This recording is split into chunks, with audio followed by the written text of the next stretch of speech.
மதுரை மாவட்டம் எஸ் ஆலங்குளம் மந்தையம்மன் கோவில் தெருவை சார்ந்த பாலகிருஷ்ணன் பாண்டீஸ்வரி தம்பதிகள் திருமணமாகி 3 ஆண்டுகள் குழந்தை பேர் இல்லாமல் நம்ம சேலத்து மகமாயை தேடி வந்து அமாவாசை என்று 2 அமாவாசை கும்பப்படையல் பிரசாதம் வாங்கி சாப்பிட்ருக்காங்க.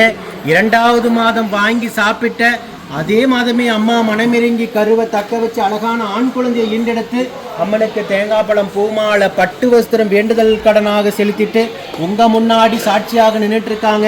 இந்த குழந்தை அங்கத்தில் கழுவினி இல்லாமல் உடல் ஆரோக்கியத்தோடு வளர்ந்து கல்வியில் சிறந்து விளங்கி அவங்க குடும்பத்தை கட்டி காத்து கரைச்சிட்டு நான் வேண்டிக்கிறேன். இதே போல நித்தம் சாட்சியாக நிற்கின்ற பக்த கோடி பெருமக்களை நீங்கள் கண்கூடாக பார்த்துக்கிட்டு தான் இருக்கீங்க. நம்ம சேலத்து மகமாயோட அற்புதங்களையும் அதிசயங்களையும்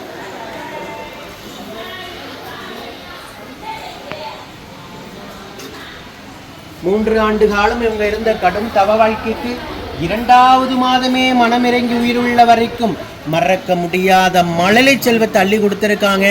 இதே போல 3000 தம்பதிகளுக்கு நம்ம சேலத்து மகமாயி உடனுக்குடனாகவே கருவை தக்க வச்ச அற்புதங்களை மதிசீட்டு நிகழ்த்திக்கிட்டு இருக்காங்க. ஓம் சக்தி பராசக்தி.